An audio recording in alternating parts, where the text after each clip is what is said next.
Hey guys, it's Spike here. Today we're going to be playing Monster Prom, the DLC, the first game with the DLC, and I'm going to hop right into it. No, this is only for fun, and don't take any of my choices seriously. So, now that I got that out of the way, let's get into it. Spooky high school, the sweetest years of our lives. Back then, we were young and unafraid. Sometimes reckless, sometimes brilliant, sometimes just stupid, but always willing to live life to the fullest. We were on a wild journey to discover who we really were. I'm gonna play as Yellow. No, we're gonna play as Oz.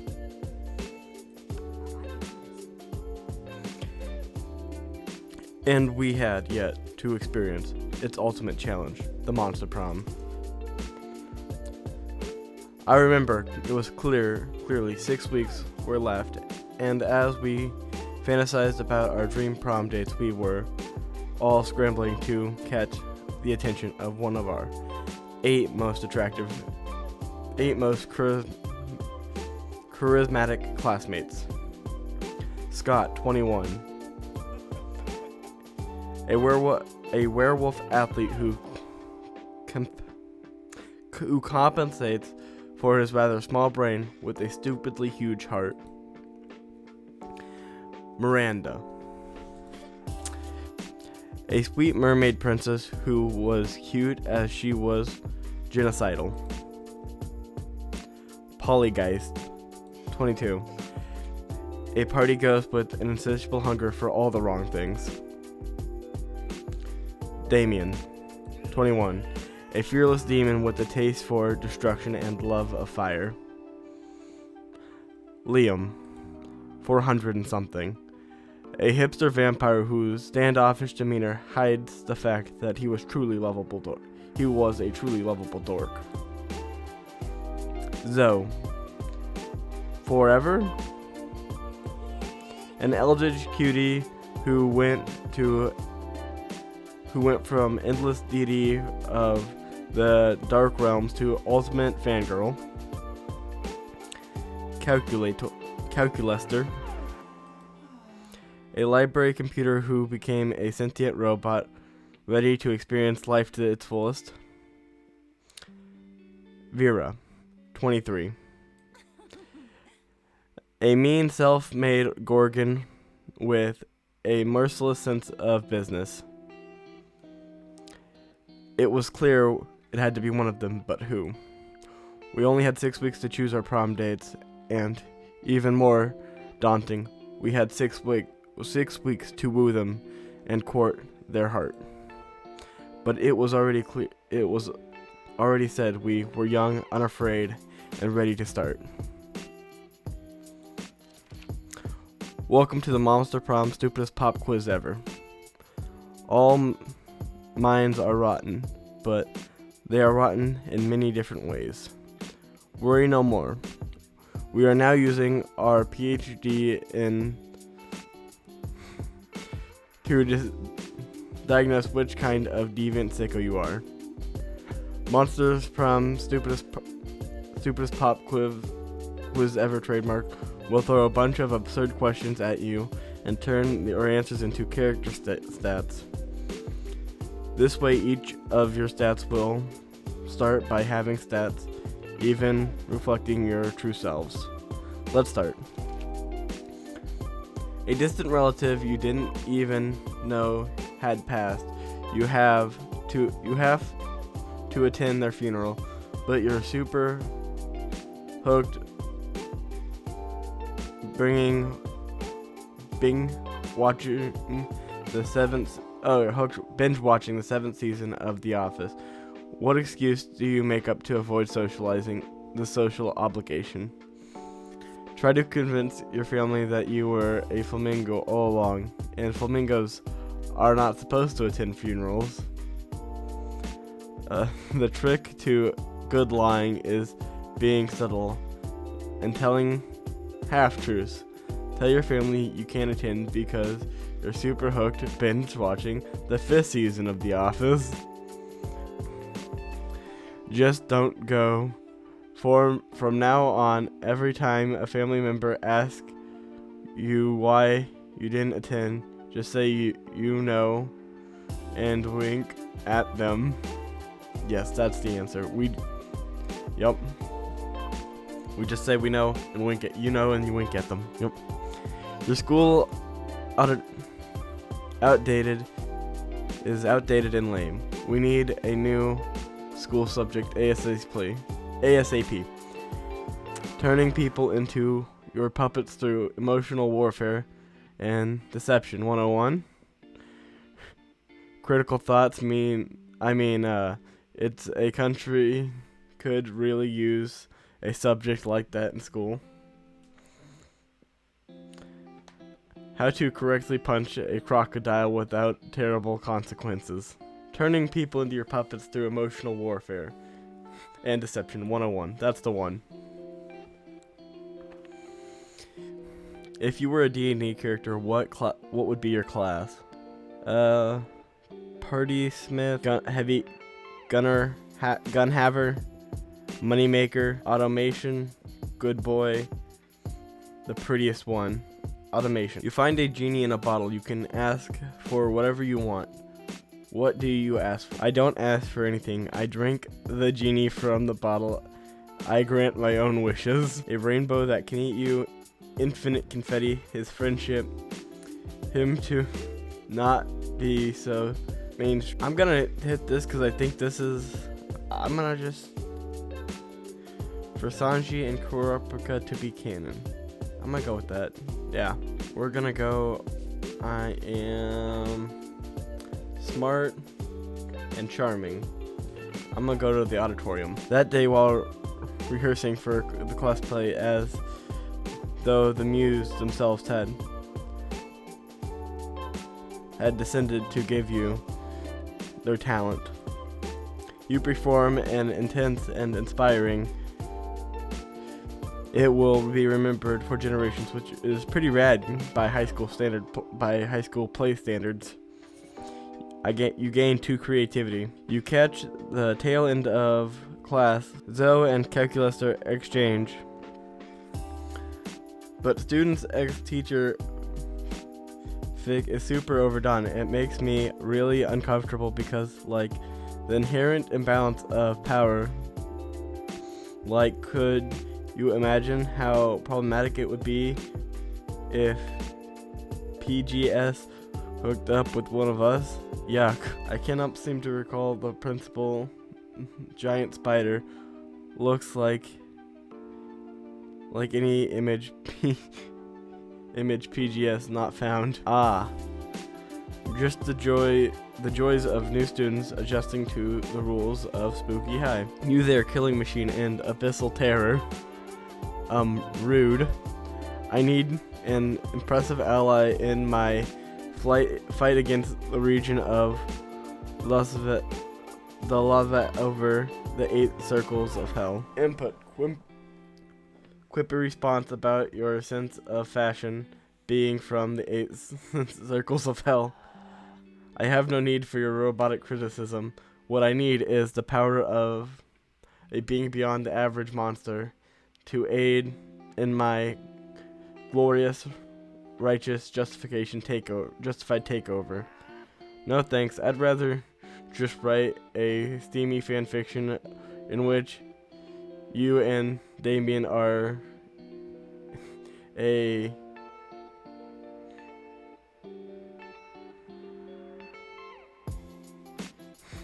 who are just here to annoy us.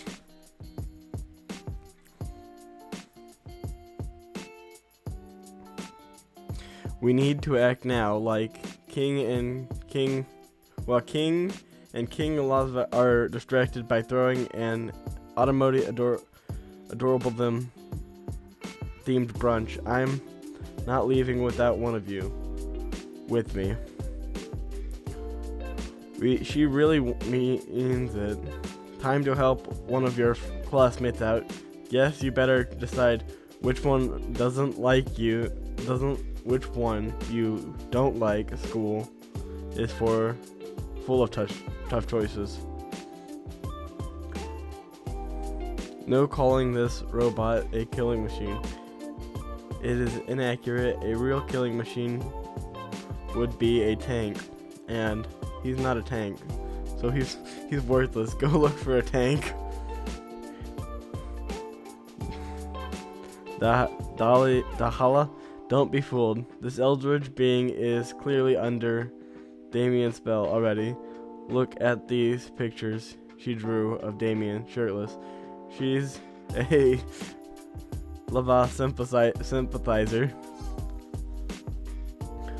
What? She's drawn hundreds of these? Yes, I have.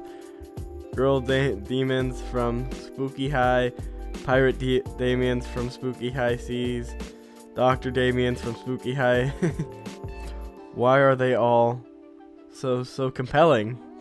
Because Damien is a spicy he does look very no, snap out of it. The lava must destroy for their arrogance and monopoly on hell.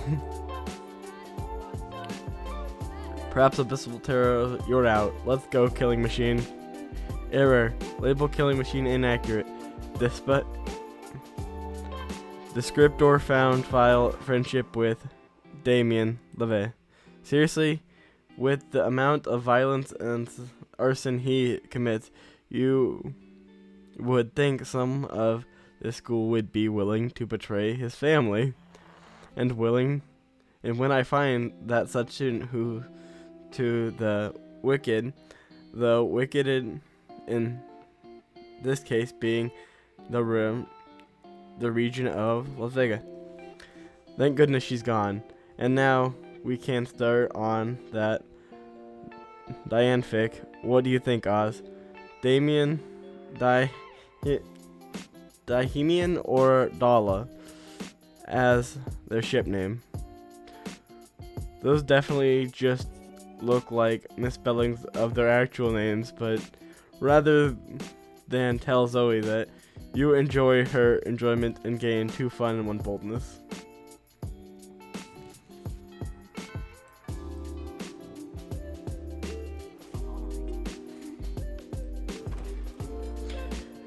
You approach Vera who is conspicuously cutting up an enormous stack of credit cards and feeding the piece to her snake. Zoe is sitting across the table, staring intensely at Vera and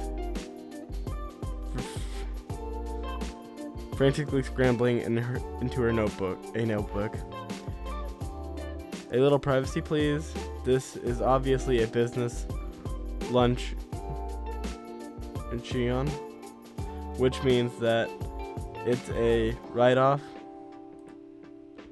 Zoe's longest purple tentacle creeps an inch closer to Vera. Then Zoe scoots her whole chair a little closer.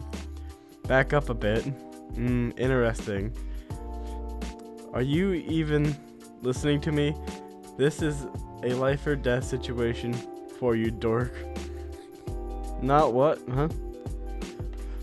No, not what I would have expected.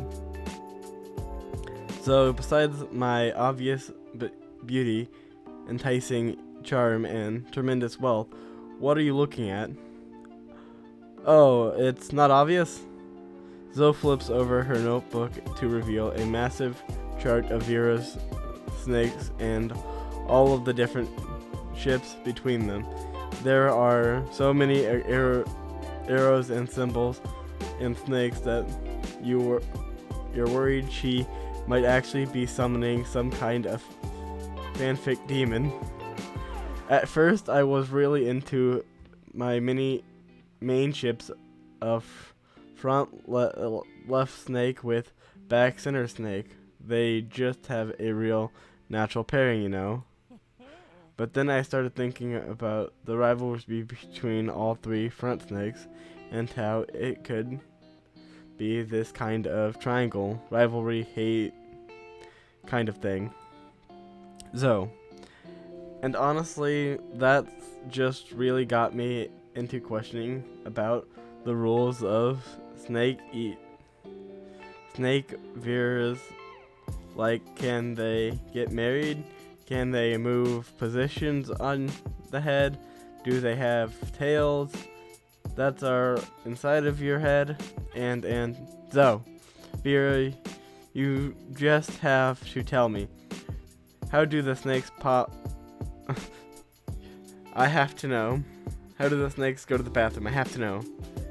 That's enough. You're already brandish for this table. Go ship my snakes from a safe distance before I get a restraining order. You little purple disaster. You decided to intervene because you care about your friends. You don't want to see them kill each other, and you've been wondering about the whole snake bathroom situation thing yourself. We are maybe knowing the aligned preference and sometimes of your snakes could be the ultimate trick for the skillless, most dangerous hair ever. So I think I have stumbled on the ultimate Vera shipping chart. Look, Vera's hair and Vera X being left alone.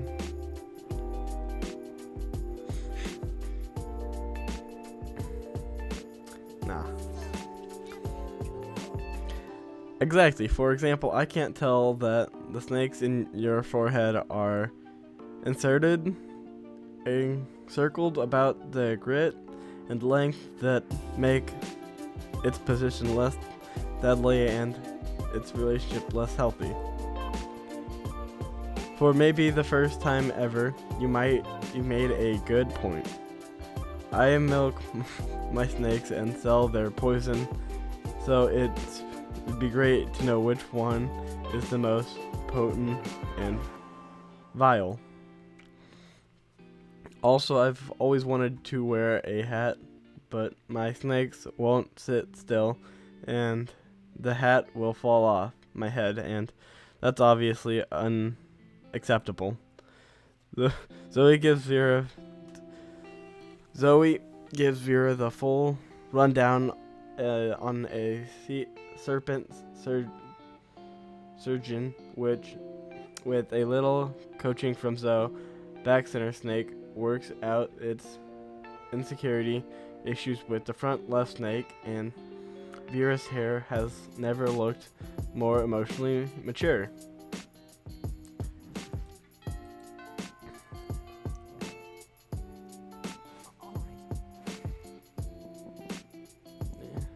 Let's go. Oh. Ooh, let's go to the library. That day you spent some time in the library, PCs, playing some good old online poker. Gambling seems like a stupid and dangerous decision, but who cares? This time it paid off, so it worked. You gained 2 money. Meanwhile, Zoe seems to have trapped Polly in some sort of eldritch binding circle. This should be good. Tell me. Girl, where is your chill? I already told you like a million times how I died. Yeah, but each time you told me something different. Suffocate. I've heard them all. But what's the truth, Polly? It's none of your business. No, but it is my hobby, and hobbies matter, Polly. Plus, the fans I have a right to know. Fans have a right to leave me alone.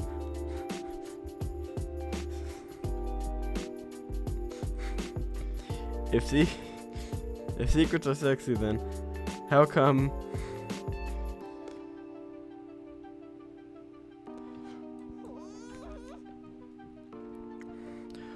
what? You're a god. You know that that's not true. Now, let me out of this binding circle. I've got haunted math next period. Sure, I'll let you out if you tell me how you really died. Polly gives you a pleased look. Zoe gives you an excited look. As usual, it's up to you to figure out who to help. Zoe deserves to know the truth, and if you tell her, Polly, I will give you a huge bag of cocaine. Polly's race.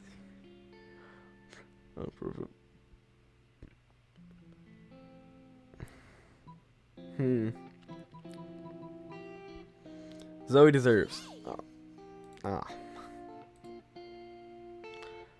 Polly beckons Zoe over and whispers, Oh, wow. That many, huh? But how did get there? Oh. The entire, But where would you get that much cream cheese? It was a Wednesday? Well.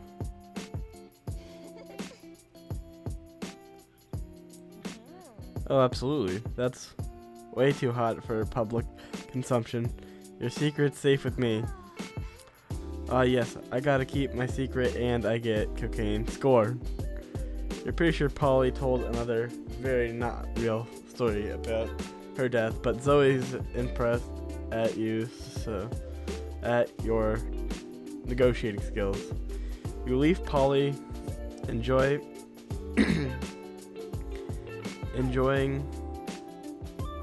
her newly acquired treat, and you and Zoe get smoothies and gain 2 charm plus 1 fun.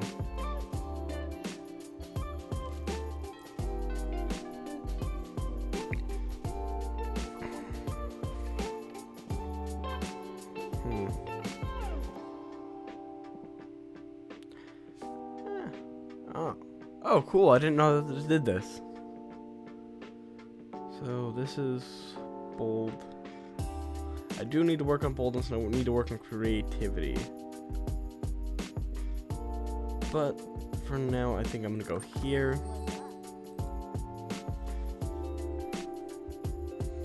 We can get the dragon heart.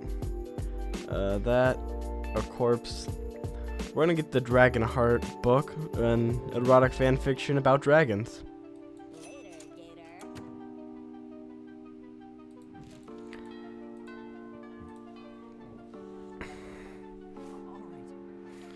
Now we sit here. You sit down, Zoe and calculator. Zoe seems to have brought some fresh saltines today.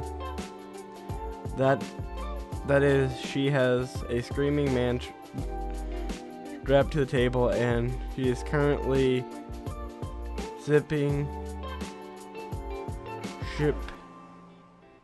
sympathizing his sanity through his eyeball sockets.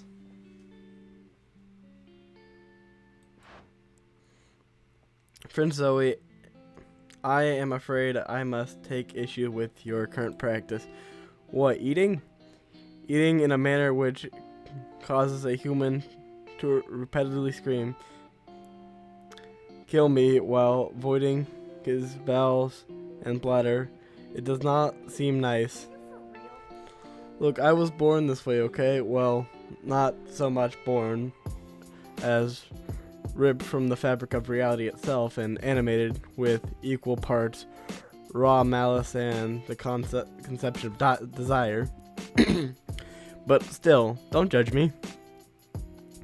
I do not possess the necessary firmware to judge you, Zoe. I do, however, wish that you would find another way to obtain substance.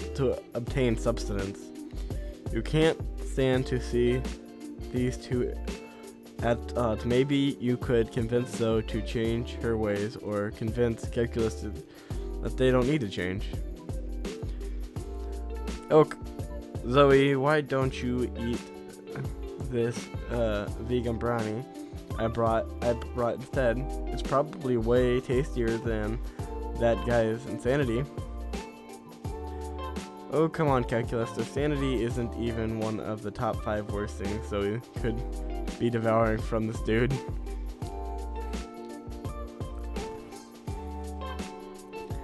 That is skeptical.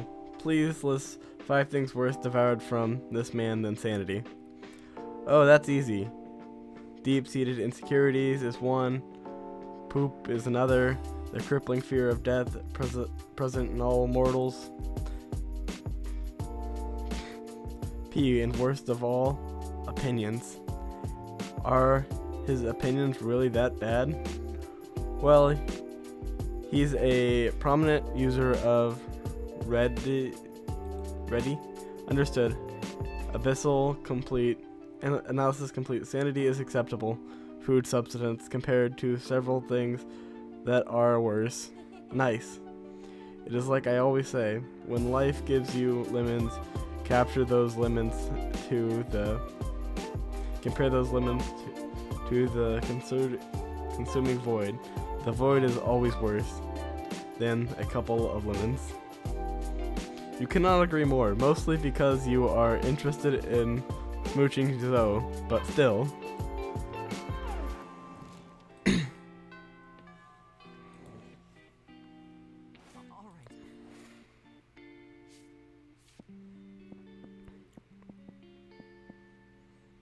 We're gonna go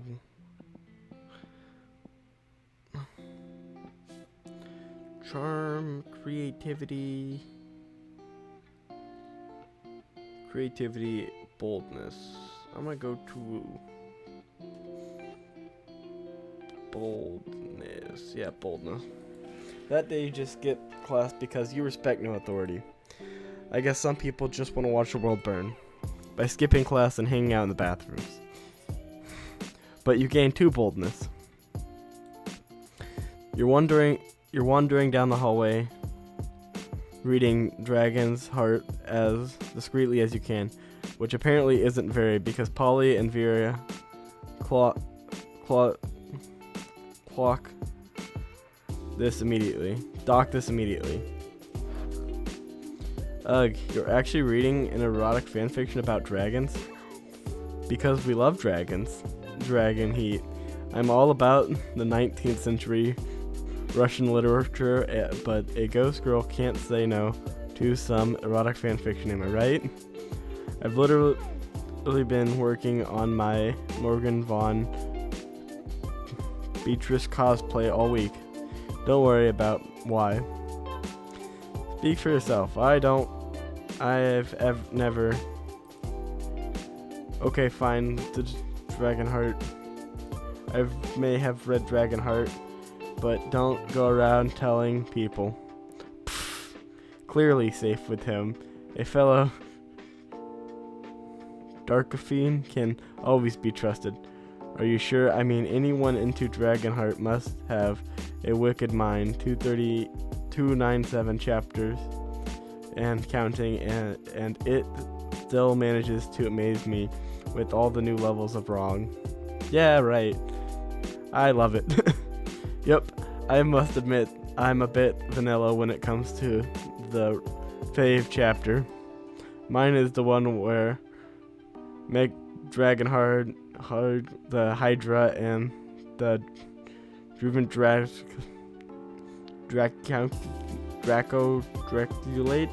have to rest at an inn for the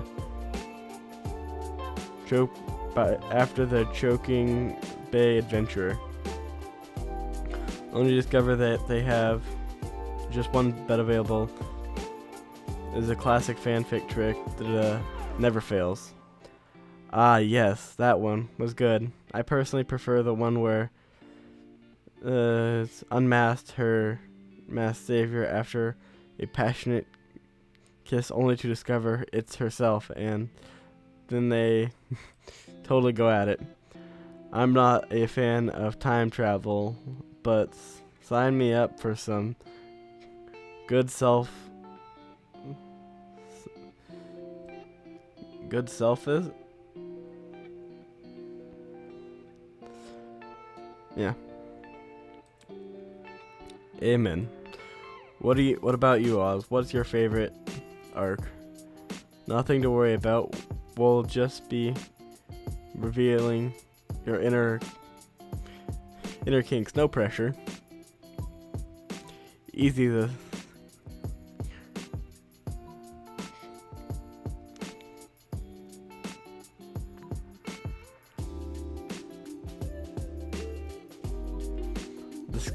Sexcalibur arc, where they have super orgies and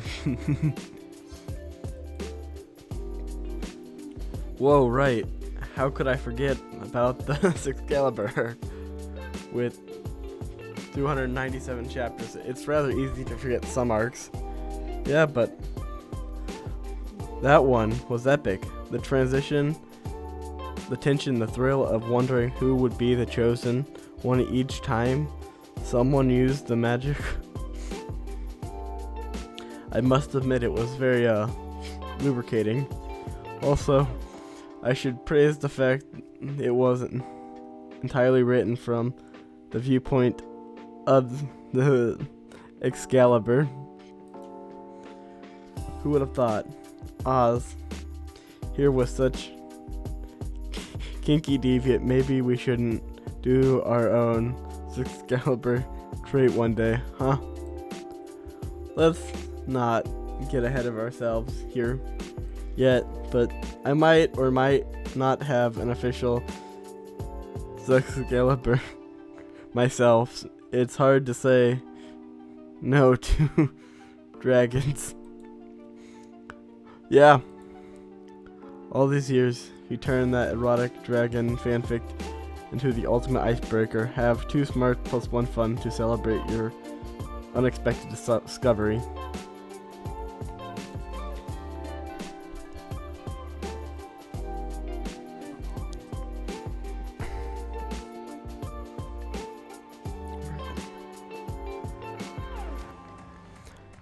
That day during recess, you start a half-hour rave that goes full crazy.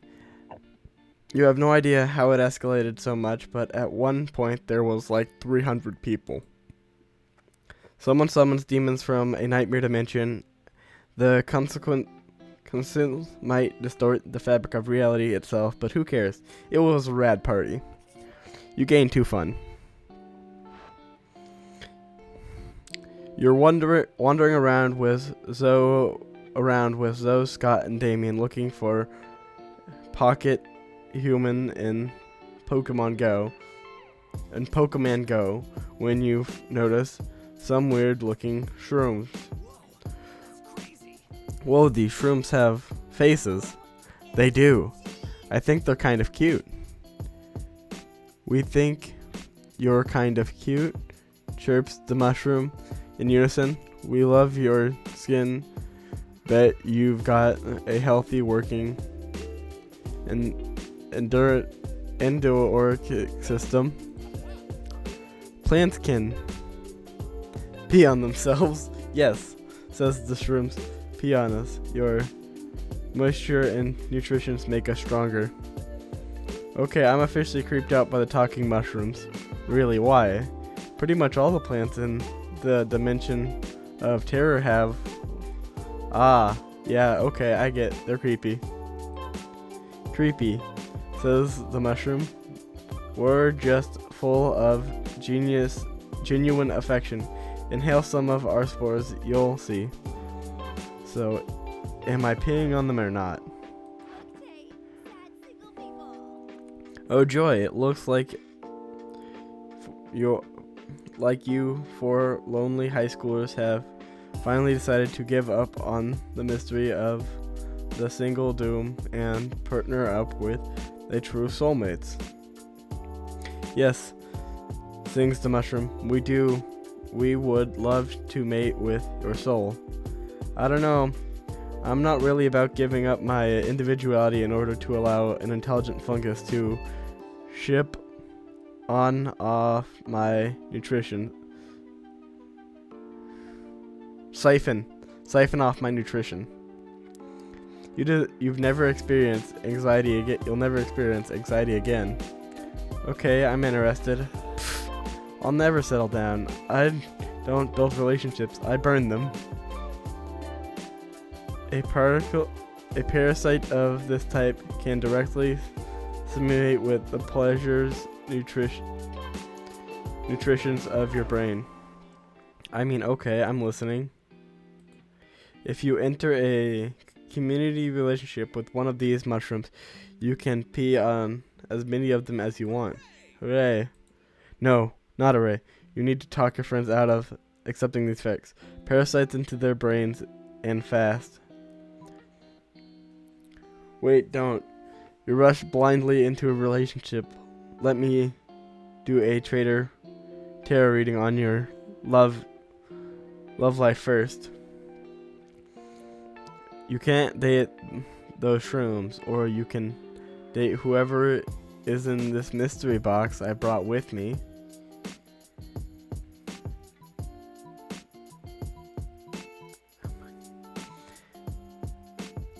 I'm gonna go with this one. Oh dang, you're right. I can't believe that we almost made a decision. Yeah, go for it. Some of those particulars are pretty hot. You whip out a trusty tarot deck, confident that you can, but your first card turns over. The Prince of Dating Vintage Rooms? Wow, that's pretty typical. Yeah, can't agree that. Okay, mushrooms, we're going to date you now because the card said to do it. Actually, said the shrooms. The whole tarot thing is a no-go for us. We're mushrooms. Enjoy hell, y'all. You know what? I will. Enjoy hell. It's your fault, Oz. Damien storms off with a huff. You minus 2 smarts and 1 charm. Dang it.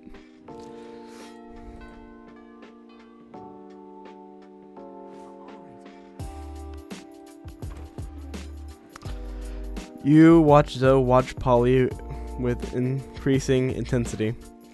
Hey Polly, I have a question. I may or may not have an answer depending on if it's boring or not. Well, you know how you don't eat food? Yeah, duh, I'm a ghost. It would go right through me. I can't digest or absorb the nutrients or anything. Right. But you drink alcohol and do drugs of all the time. Yeah, and it's awesome. But why can you absorb illegal substances and have them affect you but can't eat food? It's like sometimes you're totally coarse and then sometimes you're incorruptible. And it doesn't make sense. It doesn't make a lot of sense. Yeah, and it's awesome. But I'm awesome. It is an interesting question Zoe raises. Maybe you should look into it more closely. Hey Zoe, let's do some science. We can throw things at Polly, see what goes through her and what doesn't. Allow me to explain Polly's situation. Quite simply, texture. Solid density, heaviness are all symptoms and nah. Let's start things at Zoe. Let's start things. Oh yeah. That's a great idea. What? No. It's not. Throwing a fork in 3, 2. Cut that out. Oh, man, it went right through her. Let's try a spoon. Let's not try a spoon. That's so weird. It bounced off her. Like she's totally corporeal. I guess the lesson is that we've learned here is that ghost logic is no logic at all. That's why it's prismatic. Ghost and no don't rhyme. Of course not, but there's no logic here. Watch out. I'm throwing a plate at you. You and Zoe have a great time throwing things at Polly and watching there be no logic in this game. And the game, of course, being throwing things at Polly. Wink.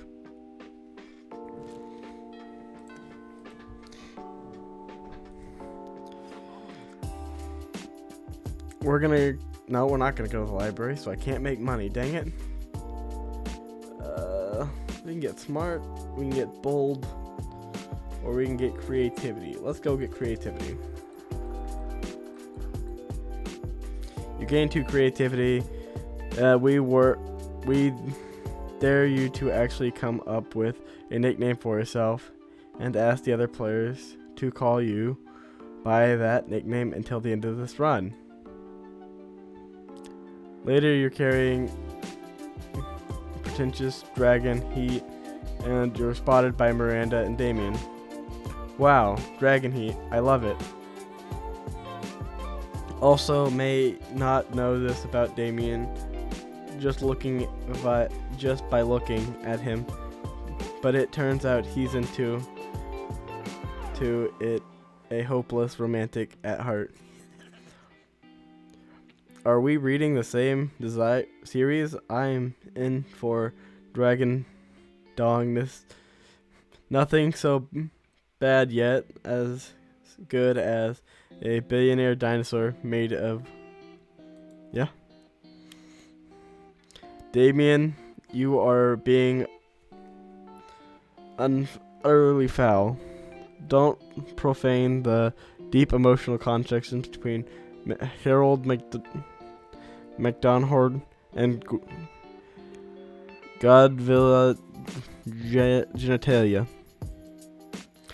Deep emotional connection, is that why their last name, the latest chapter, ends with Harold flying bong Godvilla, and then she wakes up to find him gone? The cliffhanger must be entirely misleading. People simply don't abuse each other. Love is trust, and trust is that way. Don't worry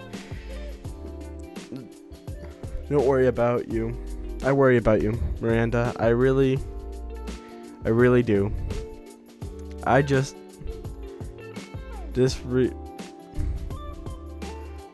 desperately want to know what happens next. Dragon Heat. Do you think Harold is capable of being so mean-spirited? The true art, limitless life. Let's look at Damien sexy massage to see what he's capable of.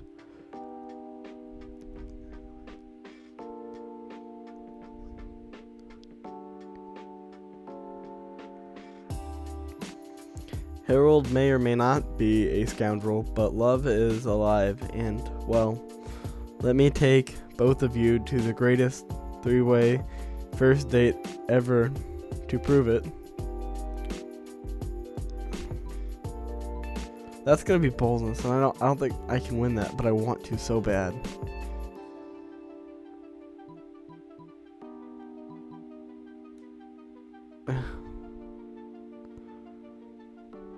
Yeah, let's do this. Oh, it's charming, yes. A day in the midst of school day. Why, my duties, responsibilities, and breeding say no, but my heart says yes. I have a midterm in Lunar Peace 305, so anything's better than that. Oh, hurrahs, huzzahs. I do love being courted. Let us flee to the absolutely most romantic day it has ever happened to me ever. Hooray, yay! That a high bar. Luckily you're a romance expert, having spent literally all your school days planning for prom, which is a single night of the year, instead of paying attention to your studies that might have benefited your later in life. You show up with chocolates, flowers, a bevy of marvelous Miranda, and pack of matches, and a gallon of gasoline for Damien. The three on you go on an absolutely splendid date. During which Damien only commits a few murders, you gain 2 fun and 1 charm.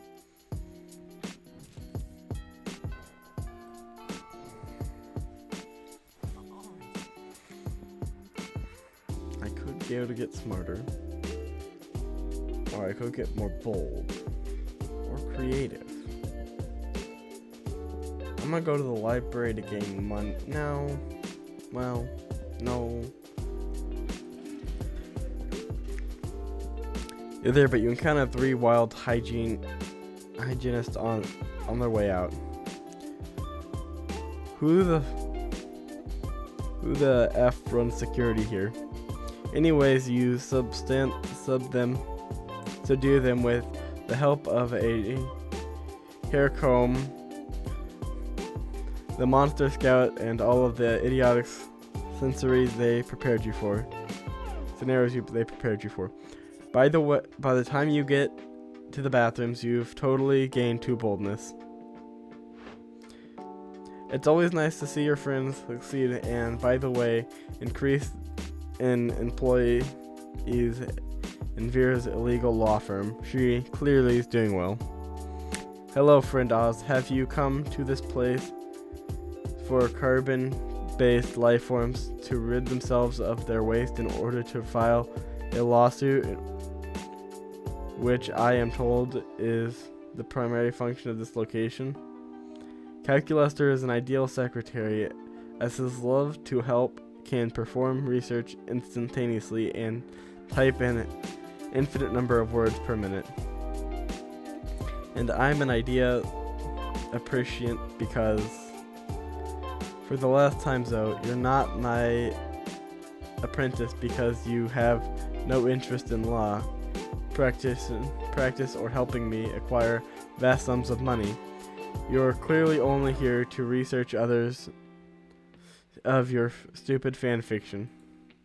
My spooky high court legal counsel, guilty of love, is not stupid. Clearly, you're worried taking me on would lead to a lawyer apprentice love story.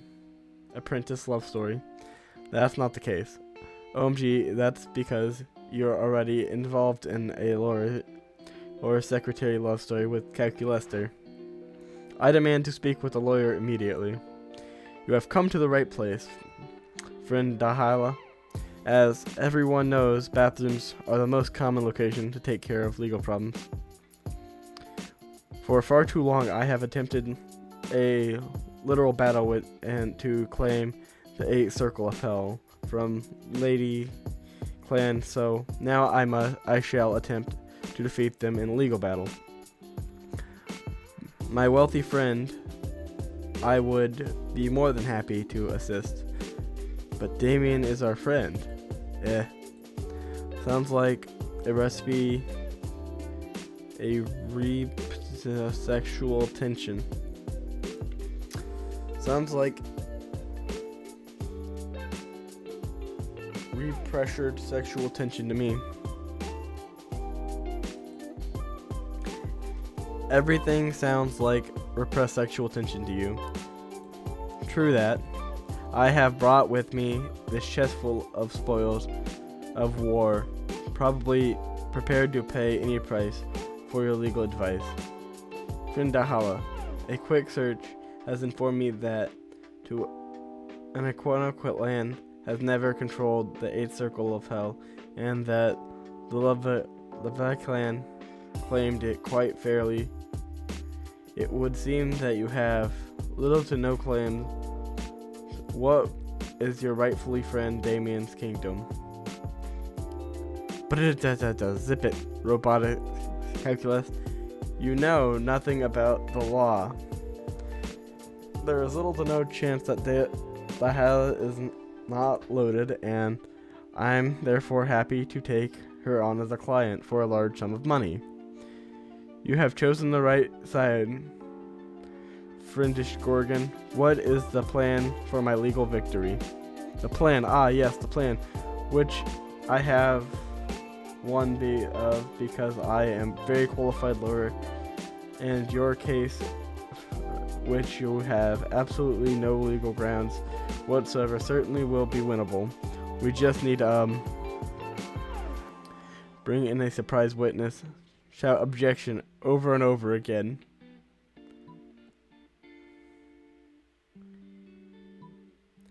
Shout objection over and over again. Yes, exactly. Of course. If Oz hadn't jumped in, a highly qualified lawyer would have suggested suggested just that same thing. But friend Vera, it would seem my database suggests that objection can only be used in certain objection. Oh, OMG, it worked. Haha.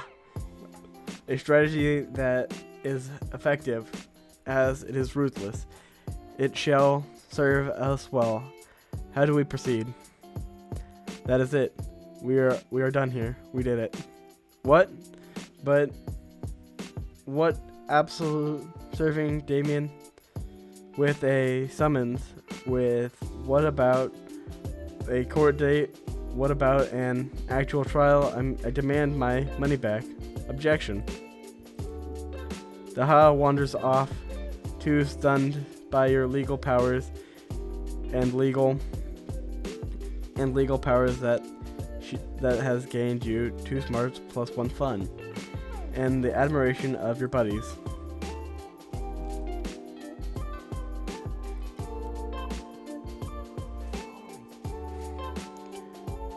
I'm gonna go sit here.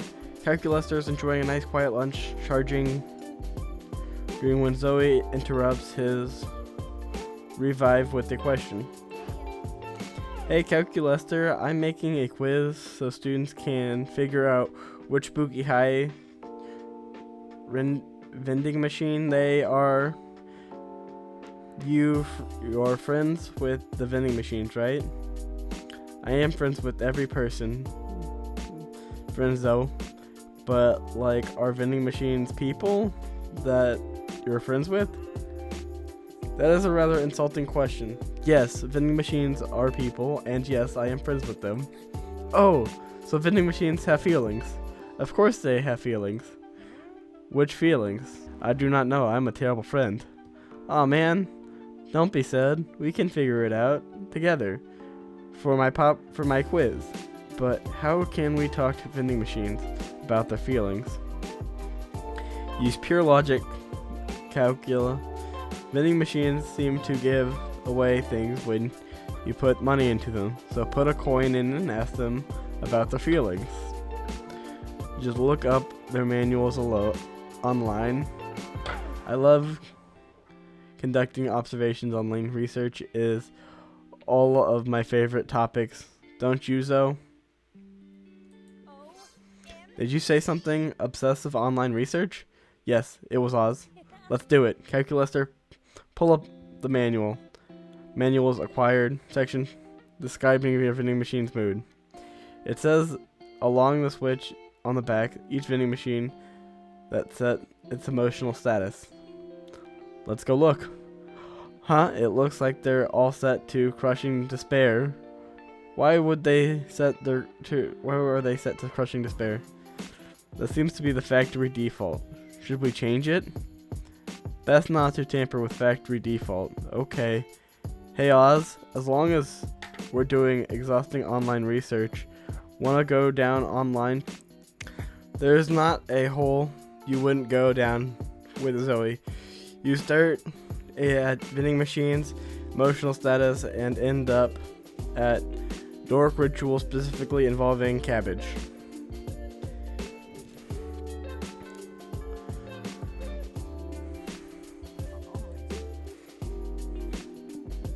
Where do we want to go? I could gain a little bit more boldness. Actually, I need money. Oh, dang it, I didn't think about it. Oh. I guess I'm gonna take the gift that keeps on giving.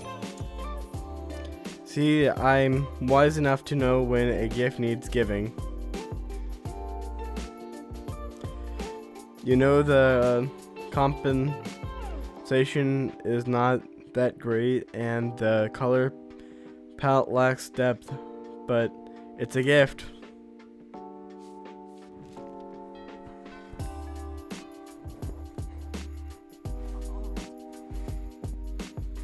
We're gonna go to...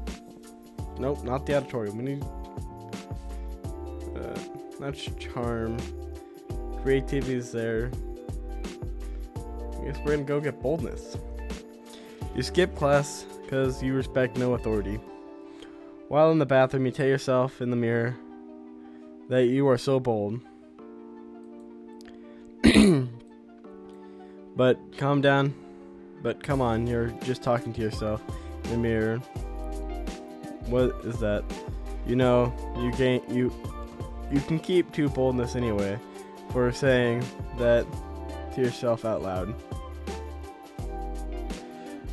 You're happy, exclaiming that the shitty crown drawing you got from the store, thinking about what kind of frame it will enhance its childish colors and stupid composition when Scott approaches you. Hey Oz, is that a picture? I love pictures. Coach says one picture is worth 1,000 words, and there are many words. I love like pizza and good and boy, so pictures must be even better. Ooh, your picture says bro. It's saying bro. It looks like a little stick person holding hands with two big stick people. And there's a house, the sun, and the sun has hair. You pretty patiently explain to Scott that this picture of a family and that those are solar rays, not hair. Oh, so those two big bros are protecting the little bro. I get it. What? No, you tell Scott that the two big stick peoples are parents. Parents. Wow. So that's what parents look like. I totally have some parents, but, well, I've never actually seen them. That's okay, though. Once a year, they sneak into our house in the middle of the night and leave me Christmas presents because I'm a good boy, and they love me. Ha. You baby, you still think parents leave Christmas presents in the middle of the night? That's a myth. It is? Yeah. Everybody knows that all Christmas gifts are delivered by Santa Claus, a bearded home invader with lobster hands and a cookie fetish. But my parents, I think I'm a good boy. Oz, are you just gonna stand here and let those two ruin Scott's innocent distract him? Whoa. You know, this is a serious situation if causing Vera to show empathy. Quick, divert Scott's attention by starting a discussion on the history and development of jazz music and art form, or we make a silly face. Look, Scott, it's time you face the truth about your parents there. Wait, look at that funny face Oz is making. Scott, this is really serious. That face is hilarious. Wow, he is even doing that. I can't do that. Just gotta go like,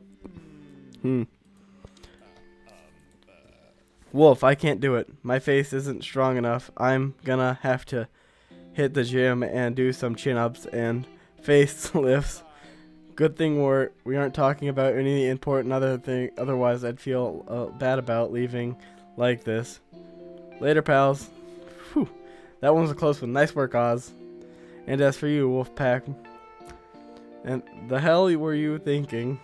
Sorry, I guess emotionally harassing our little cousin is our way of coping with our unstable home at life. But you've got to admit, it's weird that Scott's been living with us and our grandma his whole life and still hasn't realized our parents aren't coming back. Yeah, I can relate to that, and maybe it would be better for him to accept the truth. I just don't think he's ready yet. You're right. Thanks for helping to keep the lie alive. Oz, you're a true bro. Good for you, Grain. You gain 2 and your incredible facial flexibility. You gain 2 creativity and 1 charm.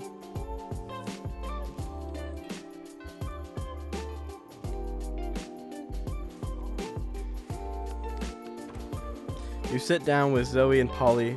Zoe is slurping sanity out of a Tupperware container with several of her mouths, and Polly isn't eating anything at all.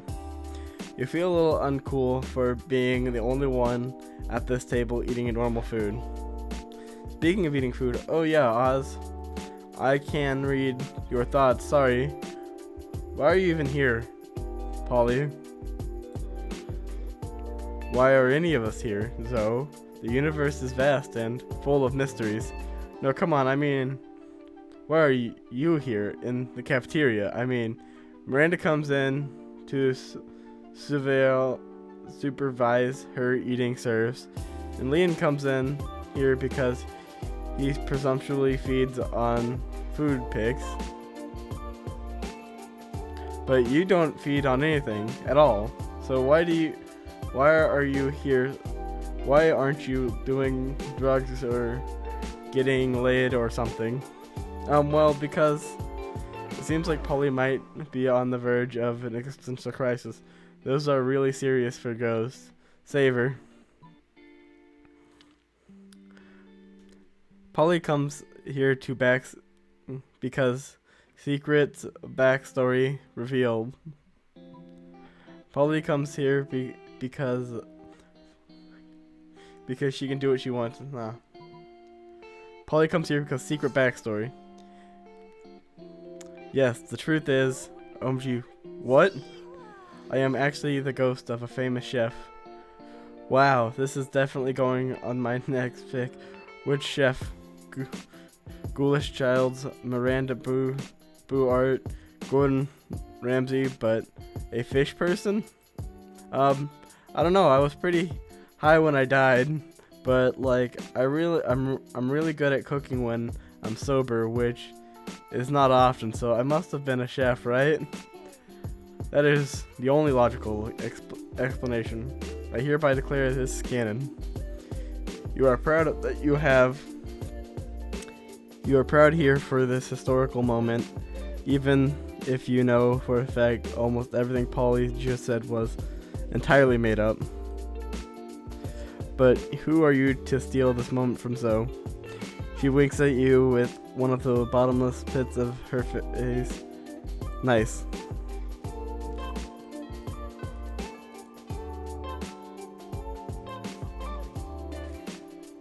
We're gonna go to the library.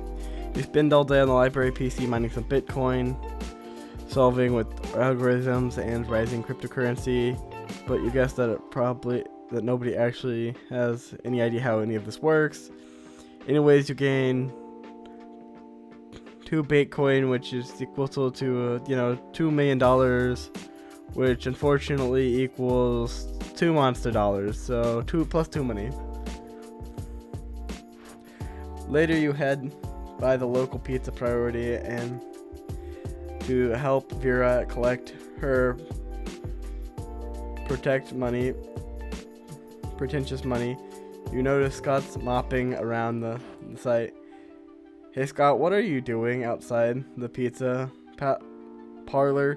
Don't you normally prefer to be inside the pizza parlor? Well, it all started when I did some research into wolf mommies and daddies. It turns out wolf parents are responsible for providing food for their children. Then it hit me. The pizza delivery guy provides almost all of my meals, and you know what that means? I don't know. what you think it means. It means the pizza delivery guy is my mother. Or maybe the pizza parlor itself is my mother. It's hard to be sure.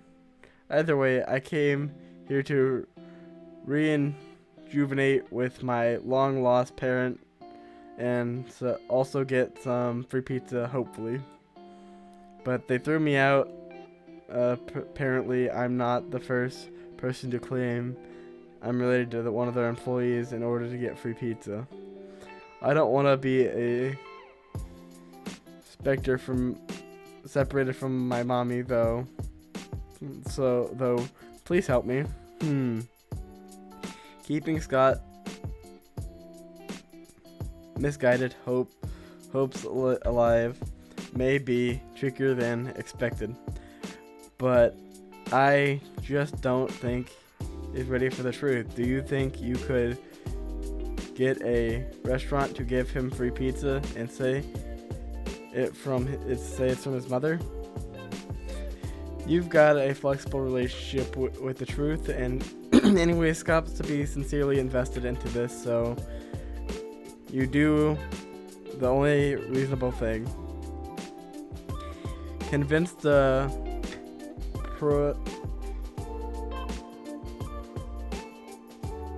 that you are a time traveler from the future, and giving free pizza to Scott is the only way to stop the pizza uprising.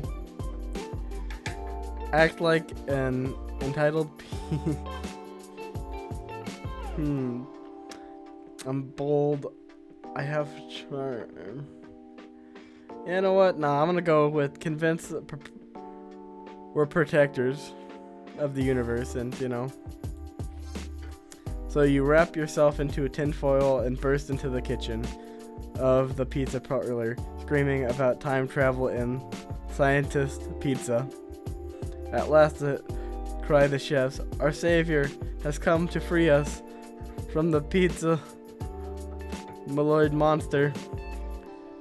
For years, we have suffered in secret beneath the yoke of a pizza lord, but no longer. Defend us. Before you know it, you are thrust into an epoch-defending conflict between monster and pizza monster. Accumulating into a climatic battle with an enormous calzone atop an Empire State Building. Afterwards, the great pizza chefs provide you with a large meat lover special. They even sign the box from Mom with love, despite thinking that it's kind of weird request on your part. You take the pizza outside, bruised and covered in pizza sauce, to find Scott still pathetically waiting. Hey Oz, you've been gone for a long time. What was that? Is that a pizza from my mom? I knew it. I knew she was still real, and that she would give me free pizza. Also, you smell delicious. Can I lick your face? You glance unfortunately at Veer. Would she be disgusted if you let Scott lick your face a little? She smiles. Go ahead, champ. You earned it. Anyways, you gain 2 fun dozens of big sloppy Scott kisses.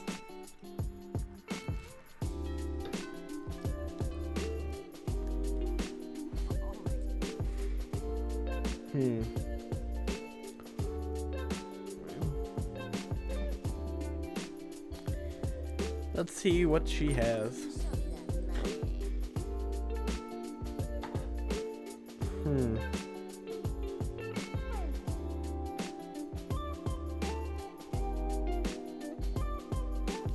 Oh. I can't buy anything. Oh well.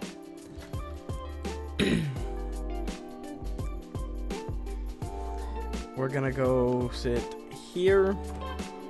Looks like Scott and Zoe are having marshmallows for lunch. You say that because their cafeteria table is covered in literal mountains of marshmallows. Zoe slams a marshmallow into her mouth. It's mildly impressive. That's 15 marshmallows. Scott stuffs 6 marshmallows into his mouth at once. It's slightly more impressive. Yeah, well, I'm at chew 20, chew 20, chew 3, chew. I'm the chew king of marshmallows. I didn't want to have to do this, but you leave me no choice. Rival. Zoe begins glowing purple and convulsating her tentacles. Well, you smile, you smell death itself. Ancient chaos dooms the world. Sacrifice, sacrifice. A cloud of marshmallows raises into the air. Zoe's countless mouths, all open with infinite hunger. All of the mushrooms fly into Zoe's mouth, gaping marshmallows. The cafeteria window opens as all marshmallows in a 50-mile radius are summoned to their doom. It's unspeakably impressive.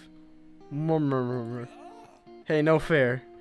If I counted correctly, I have now eaten 13,666 marshmallows exactly, which means I win. Wait, that's like very not cool. You can't use more than one mouth during an eating contest. It's cheating, and I would know because I used my hands at soccer one time, and I still feel bad about it. No way, I didn't cheat. The validity of the important marshmallow match is my whole reason to live, and my whole reason to not destroy this amazing marshmallow field planet.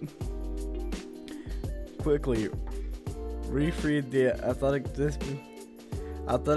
dispute before the whole planet's destroyed. We can't control how many mouths we have. That's not nice, Scott. You are a very good boy. Or not. Scott plays smart and creative. Don't you have many other holes you could use to win?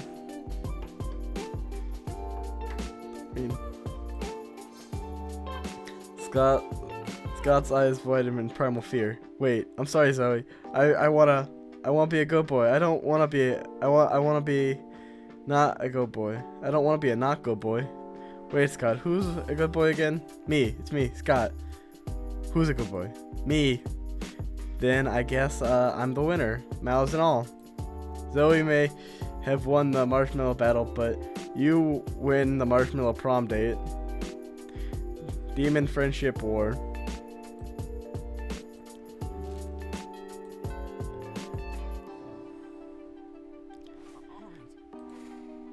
I don't want to do another reaction. Oh, there's nowhere. Well, I guess go to the library. You spend all day in the library PCs managing start kicker. You decide lots of people, sensitive video games, and impossible promises. Nice. You gain $1 million money, but almost everything goes into covering the cost. You only keep 2 money. You're talking to Vera about her favorite military couples coops when Coach approaches you. Hey Oz, you're friends with Scott, right? I've got to admit, I'm a little bit worried about the guy. Here he comes. Have a look for yourself. Coach leads you into his locker room, where you find Scott deep in conversation with a bag of potatoes. The bag of potatoes has googly eyes, a mustache, and a corn cob pipe, but it's still definitely a bag of potatoes. Oh, hi Coach. Hi Oz. You're just in time to meet my dad, Mr. Scott Sr. He was on a business trip in space my entire life, but has now come back, and he'll never leave again. His eyes are very wobbly, and his body is very potatoey. I know, right? Family is weird, so weird. These are my friends. Say hi to my friends and tell them how much we love each other. The potato bag begins a bag of potatoes says nothing. Come on, Dad, don't be shy. Dad? Oh no, you are okay, Dad. You can't tell Scott the truth about his dad. You're already too deep. Quick, convince him everything's okay. Pin a ribbon on the potato sack and say, I'm proud of you, Scott. Explain that some people have a hard time putting their emotions into words. Yeah. Now we're just gonna pin a ribbon on it. Oh. Luckily, no, stop. You're hurting him. Did Oz wound you? Dad, you've killed him. You've cut him down in the prime of his life. The monsterity. Oz, what have you done? I was just worried about Scott. I was spending too much time with his father instead of practicing. You didn't have to kill him. This is the least cool murder I've ever seen. And I was a panel judge on the 3rd season of America's Next Top Murderers, known as the lamest season ever to date. You try to explain to everyone that Scott's dad was a sack of potatoes the entire time, but they're thus could not be killed. You've taken my father from me. You're horrible. He's right about that. You're horrible at friendship. You lose 2 charm and 1 boldness.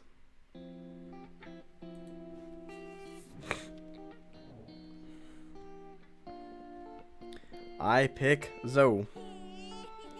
Ask Zoe to date, yes. You finally pluck up your courage and ask your beloved to go to the Monster Prom with you. Oh no, it's not possible for us to go together in this timeline. You see, this is an alternate universe where I get to have fun at prom, which I highly suspect won't be possible if I go with you. It's nothing personal, it's just that you are very boring and unpleasant. But hey, you should totally call me if you happen to be in a horrible, forgettable prom AN sometime.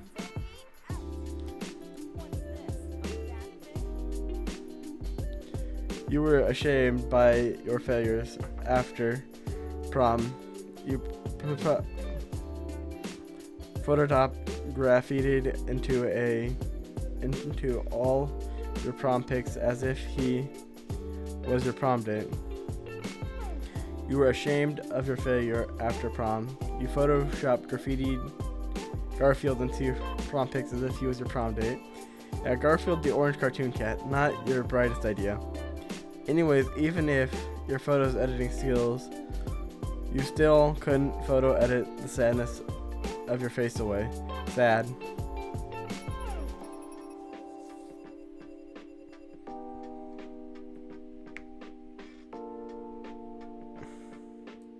Ouch. Those 6 weeks were maybe the most epic and most absurd weeks of our lives. After the Monster Prom, we kept on living our lives, falling in love, battling for friendship, and learning about who we really were, who we could be. And you know what? Like it always does, life happens, and it was wonderful. Due to the absence amount of fan art she drew, Zoe was taken by Jim Davis, renowned creator of Garfield, as his protagonist. Nowadays, Garfield still hates Mondays and loves lasagna, but you can bet he's into lots of weird stuff too. Miranda started a non-profit help countries with monarchies, because all countries should have the right to be graciously ruled by a Immer Kingdom. Calculaster led a robot uprising, but it was like a nice uprising. They didn't riot, they didn't or kill people. They just politically asked to have more rights and to equal pay. Everything was fine until some monster led a rebellion to kill all robots because they were rude. They were rude robot racist. But everything ended up just fine because Calculaster traveled back in time and took care of it. For those 6 weeks, Monster seemed larger than life, and then it was gone, just like that. The battle for Monster Prom might have ended then, but there were plenty of battles left. That war you called youth. But once again, you were young, unafraid, and ready to start. Thank you for watching, guys. This is Spike out, and I hope you guys enjoyed.